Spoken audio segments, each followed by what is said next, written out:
Hey guys, Harry here, back with another Bricklaying vlog. It's Friday, so thank God this one's arrived. It's been a bit of a rough week with me having semi-flu for 3 days of this week at least. But yeah, another week in the bag. We finally completed his first lift, pair of first lifts on this job. His first fresh one anyway. So far on this job, I've took over a band lift at Silite and completed all that with top out. I took over a band lift that had one gable half built in brick, and all the plot was the back and both gables had been took to like Silite with block. So not even had a full band lift yet to ourselves, but we've got his first pair of first lifts done, and we've had two top outs on both of them that we completed. And then now we're obviously starting another plot tomorrow. Tomorrow's Saturday. We're going to go in. We've got some thermalites loaded out on one gable. We've got some bricks loaded out on one gable as well for Monday, because we'll be doing brickwork on Monday. It's got some bad weather on Saturday as well, but Dean was keen to go in because he did want to get an extra day in this week since we lost Wednesday because I was ill. And it's one of them. I don't like to feel like I've got to work a Saturday, but the site is sat close to my house and the plots are right near the road, and you can park. It's got like a really big pavement next to the site that we park on at the moment until they get the new car park sorted and the new compound. And I could literally drive up to side site, bust through ice fence with me. Either just use my brick hammer to knock the clips off, or I'll undo them with me adjustable, and then just walk over. About I can see my plot front road, so walk over to my new plot. We've got, obviously, I always say I'm doing brickwork first, but obviously on these days I'm knocking a good bit of block work out first. There's no radon barriers on any plots now. We're just 2 strips of 4-inch damp, obviously, one on block, one on brick, and then we have to put an extra 150i on the brickwork. But also we're just putting his little trays over where his air bricks are, so that's no issue also. So I'll be doing that tomorrow. I expect we're only going to be working till about 1 o'clock anyway, because we've only got it's about roughly 20 blocks a gable, so 20 times 6, that is 2 6 of 12, 120, 240 blocks probably all day. I'll have that done by, because the thermalites I'm probably a bit slower, probably with tail out, so I might even just take them 5, and or even if I don't get the other gable up 6, might take the other gable up 4 or something like that, and then we're all set up for both gables then, and then that's it. So today's video is going to be a little bit of a different one. I've said I'm going to do a video on how to book in for ages. I've got my tripod, I've got my new phone where I can speak into it. I just now need to get some A2 paper or whiteboard, or just sort of draw out, do a sort of stand by the whiteboard video and explain how to book in on price. But I'm going to do you a sort of a precursor to that video today, and I'm going to talk about how to appropriately price your lifts, or appropriately build your lifts and sort of book in on your lifts appropriately for your gang, and so you don't overbook and you leave enough on so where you're still having a good week when you're squaring them up on your murder lifts. And I'm going to talk about it when it comes to sort of first lifts, because I'm still perfecting how much I need to leave on. I know exactly how much I need to leave on for my murder lifts, but I'm still perfecting my 4th lifts, because I know exactly, I kind of know exactly all it takes me to do 4th lifts, but I'm pretty much down when it comes to the murder lifts. They're a bit more straightforward murder lifts for me, and I'm still getting. They have changed. They do want to do all his inspections at floor height, which will make the murder lift a little bit different. Normally, it'll make the band lift a bit different because I'll have to do some tie tapping at the band. But when it comes to working out a plot, first of all, you've got to work out, get your price for your first lift. Like for instance, the next plot I'm doing is a something Dale. I forgot the name of it, but it's an end plot. So I'm gonna call it a fucking Rochdale end plot, something like that. So and let's call it a Teesdale end. And for instance, just because that's what some of them are called, I'm not sure, but anyway, they're all called Dales or Bridges. So we're doing a pair, so that's 2 of them. So you find your price for your Teesdale end, and so say your price is say 2,000 quid up to for your first lift up to floor. So it's called. A lot of firms separate it. Some will have it.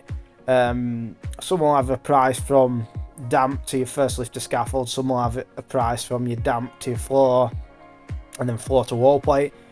How I've always found it for subbies where I've worked, it's always been from damp to floor height, and then floor height to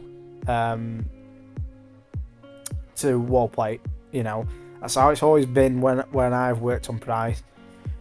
Some places have lifts split into up to whatever designated scaffold height they want it, or designated lift height, or standard lift heights. But I think that's sort of a way they try and skank you when they tell you you're getting a certain price per thousand or a certain metre on block work, and you're not. They give you a lift price, it doesn't work out. So it's always easy in my eyes to measure your lifts up from damp to floor, and then floor to wall plate. I think it's a lot easier.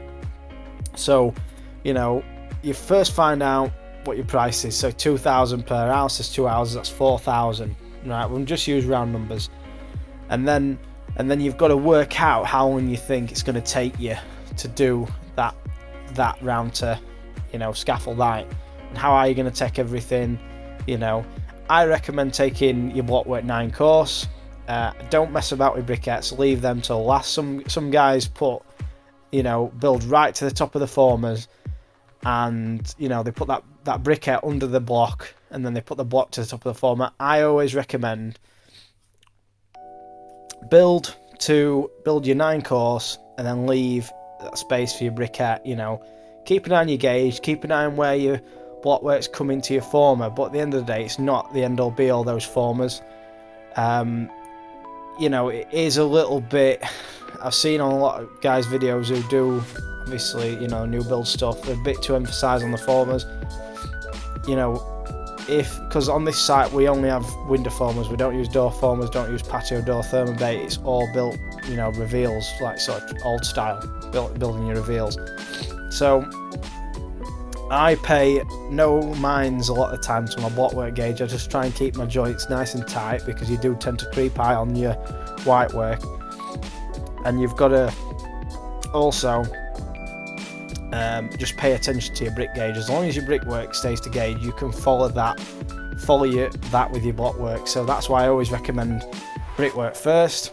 If you are going to build some blockwork, obviously be mindful of your gauge to brickwork, and then obviously you've got a lot more to work with if you're doing your brickwork up to say 21, 23 course. I think we took ours to 21 this time, but decide what you're going to do. Decide if you're going to take it 21, decide if you're going to take it 23.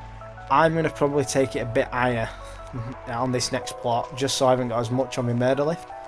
And then you've got to find out how long you think it's going to take you. So for instance, say you've got a pair at 4,000, and I'd recommend normally leaving a third of the price of the lift to finish the murder lift. So say that's 4,000 to obviously, to underside a floor joist. Then you have to think, right, so if it's 4,000 underside floor joist, I want to leave at least, you know, 1,300 or 1,400 on to square it up to joist. And that just gives you, that's normally more than enough. You know, you normally got an extra day on there than what you need, but it gives you time in case it rains, in case, you know you're a bit slow going over your lintels with soldiers, or, you know, you just lose time and stuff with, you know, slow forklifts, or lose time trying to hunt round for lintels, hunt round for, you know, the right banding bricks. Sometimes you've got to go and stack your banding bricks up, what you need for your soldiers and stuff. All that takes time, so I always recommend leaving a third of the price of your lift, if you're from damp to floor lift on your plot after you've built your round to scaffold, you know, to square up your plots. It's just a little bit of rule of thumb, you know. A lot of gangs can't make it pay doing that. A lot of gangs can't, you know, they're just not quick enough building the first lift to leave that much on. But, you know, that is the rule of thumb to where you're going to make good money. And, you know, every day you're going to work on your plot. And then, after that, you know, take away that third. So, with 4,000, a third of that, it's so 1,300. So, yeah, like 1,325 or 1,335. That's, you know, a third of 4,000. So, you take that off, and that leaves you with 2,700, that leaves you 2,700, call it 2,700, let's say that for instance. And you've got to now work out how much you want to earn every day. So every day, say for instance, I aim for normally £200 a day. I know that's like a standard day work wage that a lot of bricklayers are earning now, but I don't try and aim for above and beyond that, even when I'm on price, just because I know there's a lot of things like weather that can slow you down.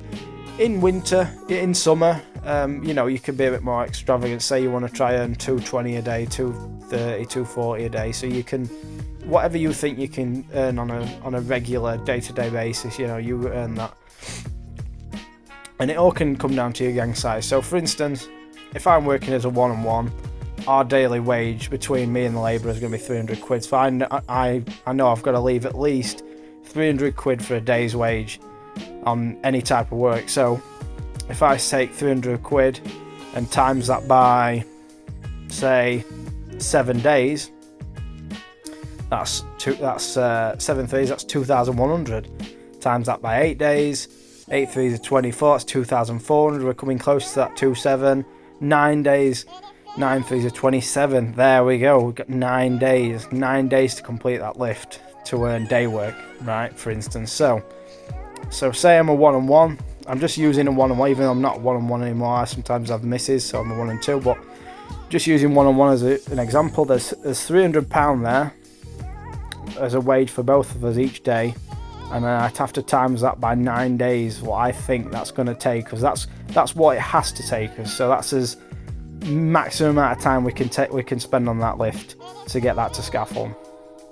These aren't actual prices I'm getting. I'm just giving you a hypothetical price, but it's close. You know, 4,000 is close to what I'm getting for a pair of these. It's not the exact price, but it's close. So it's not off. It's not way off, but this is giving you a real life example. So now after I've found that I need 9 days to build it. Now I have to plan out what I'm going to do every day. So obviously you've seen what I plan out. I always try to do brickwork on the days where it's good weather, block work on the crap days. And basically where you make your money on price is reducing the time it takes those days. So if you've given yourself 9 days, maximum you can build that lift in. If you manage to build it in 5, you've made that's instantly where you've made your money. That's instantly where you've made 4 days at 300. So say 4 times 3 is 12. So that's 12. If you're 4 days in front of what you've predicted, which is a very extreme example, I don't think anyone, I don't think many people will be able to get 4 days in front of what they, you know, you have to special circumstance, special gang to do that. But that's where you'd make 1200. I call it profit on your day work. Do you know what I mean? So that's £1,200 profit on what you would normally earn on like a day wage. I know £200 a day is probably a little bit conservative in this climate now, but that's what I've found I can easily earn in any circumstance. You know, £300 between me and a labourer, paying him £100 a day. No sweat, no sweat. That's on the worst day. That's on my, you know, the awkwardest work, fiddliest work ever. You know, that's sort of my baseline. What I'll get out of bed for. You know what I mean? So that gives you a little bit of an idea how to go about, you know, how to book in your lifts on price. You know, how to, you know, set out a plan to, you know, earn a good wage every day you turn up, or for whatever week you're going to spend on a lift or whatever. And that's how that's the beauty of working in the small gang. You know, if you perfect how you're working, especially with a good dog carrier, like, to be honest, this week Dean has done pretty well, to be honest. There's been an odd few days when we've been on the Thermalite work where I should have probably had him loading out the other plot more, but what I'm struggling with at the moment is struggling with two. When there's just one-on-one, I've got it down to a T. It's perfect. Dean's always busy. He's always fucking on the, you know, on it with everything. But when there's two of us, I struggle to find things for both of them to do. And it's just because I'm not used to doing it. But every week I'm getting a little bit better. Like, Dean has been cleaning all the cavities. He's cleaned all the cavities. Luckily, we won't have much of that to do anymore. So that'll take that'll save us a lot of time. I tell you what, that will save us about a day and a half off his bottom lift build. So I reckon the time that I've spent messing about, you know, pointing the back of block work and stuff when I've done all the brickwork first to avoid filling the tray, that's going to save us a lot of time. That's why now I'm going to try do a lot of the block work, at least 5 or 6 course first, and then take brickwork for light after. And I ain't got to worry then about having to point the back overhand and stuff, like, or messing about with trays and stuff like that. You saw me in the block corner building video, and these are all things that you can optimize to knock days off that initial amount of time you need to spend on price. Do you know what I mean? So obviously a lot of the time now I have to set my build programs or my price build programs out to where I accommodate for 3 wages instead of just 2. So I have to accommodate for 2 labourers now instead of 1.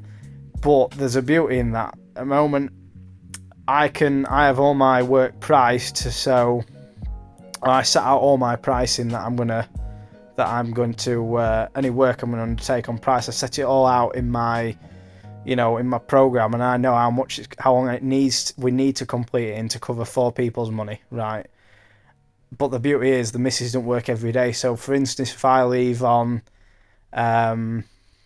say I leave six days on, or 7 days, with let me give you a more accurate example. Say I've worked one of the prices I've got, and it has to take me 7.5 days, and that will give everyone a day work, give me a day work, and that's the maximum amount of time we can take on a particular plot, for instance. But if, for instance, Mel has a day off, that's £100 extra I'm going to earn that day. Even if we keep up to as build plan, you know, you have to plan everything out that you want to get done in the day, so to, you know, work out your days it's going to take you. But if I still get everything done that I want to do on that day, even if I'm one-on-one, and I've still accommodated for that extra wage, that's where I'm making not £200 that day, I'm making £300 that day. So, you know, you can get it to where then after you've done so many plots, you can start raising your minimum day work, your minimum sort of day work you want to earn on a plot. So your minimum day work money that you're willing to build it for, you know, come what may. So this is when I say, right, after so many months, I'll say, right, I need to, instead of pricing it at 300 a day, I want to price it at 350 a day. So every day then I get a plot price, say 4,000 again, and then I split that into, same again, take away off my third of my lift, and then I'm left with me 2,700 again. And instead of, you know, 350, so 350 times, say 6 3s are 18, 6 5s 35, so 2,115. So 7 days instead of 9. I now think, right, that has to take me 7 days if I'm going to pay myself 250, and that's how you sort of work it out. You know, it might seem a little bit complicated for, you know, apprentices who are brand new, but this is more for sort of, you know, seasoned bricklayers who either haven't been on price, or have just worked in a gang, you know, getting a split or whatever, and wondering why they're not earning money. And that is basically the reason. You've got to split your builds into days. You've got to plan out what you're going to do on every day to basically, you know, to achieve a good earning every day, or achieve a good earning every week. And what a lot of gangs do, this is what a lot of gangs do as well, they'll smash up the gables one week and say the back looks straight, and then when they get to the front or all their internal walls, they'll not set anything out, they'll not plan anything out, and then they'll be spending ages building, like, say, an integral garage, you know, an internal garage, or they'll spend ages doing your internal walls or a front that goes in and out, and they'll try build it freehand, and they'll not set profiles up and stuff, and they'll, one week that they've done all the straight stuff, they'll count up the measure and say, oh god, we've earned fucking, you know, 2.5 grand between us, you know, let's book in, you know, 1,300 each or whatever. And then the following week, when they've got to square around the front and mess about, you know, then they go, oh, it's not been too bad, you know, we'll book 500 quid each for doing this, you know, lift, it's only took us a few days or whatever. And then they look to see what they've got left to square up, and they think, oh, we can square this up in two days or 3 days. And, you know, they might be able to square it up in 3 days, but if something goes wrong, or it takes them a bit longer than they think, they end up working a day or two for free. So that money that they've earned on the first lift, they're basically giving that away again. So they're basically working for free, and this is what a lot of gangs do. They'll book all the money in on the first lift. They'll say, oh, I got this 4,000 on this lift. Yeah, we'll book 3,300 of that off, and we'll leave, you know, 600 to square it up. And it's like, you know, they're not leaving enough money on to finish the work, and they're working for next to fuck all. That's why it's called a murder lift, where it murders all your money. And this is where, you know, some gangs, they feel like they're creaming it in one week, and then next week they're earning fucking 400 quid a piece. And it's like, this is where you can really go wrong on price, and it can be, this is why people end up jacking in on price, working on day work and stuff like that, or they're getting in big gangs and they're not covering the money, but they're still booking everyone a wage, and it gets to squaring up and there's no money left on the plot. You know, there's like 400 quid on to do, you know, 3 or 4 days work, and everyone's on 50 quid a shift. So, you know, it's just one of them. I thought I'd talk about it because I think it'd be a lot easier for guys who have been working in gangs or want to go on their own, who, you know, you've got to really find out how much you can get done in a day. You know, it doesn't matter if you've laid 600, 700 bricks in the past on a really straight run. You've got to, you know, you've got to do a couple of plots, or do at least a plot, and analyse how long it took you to do a certain bit of work, and then, you know, give yourself a realistic expectation. So I hope that helped anyone out there, maybe any bricklayers who've just worked on day work, or guys who've just been doing privates who want to get into price work on site. It's probably the best time to do so. I hope it's give you a little bit of a template and a little bit of help to sort of, you know, give you a little bit of guide to going on price. So if you've enjoyed this style of video where I just sort of give a few inside tips, if you want to call it that, enjoy the hit the like button, hit subscribe, hit the notification bell, so you know, get notified of all the episodes and all the vlogs. And thanks so much for watching and all the support everyone's giving the channel. Have a good weekend, and I'll see you in the next one.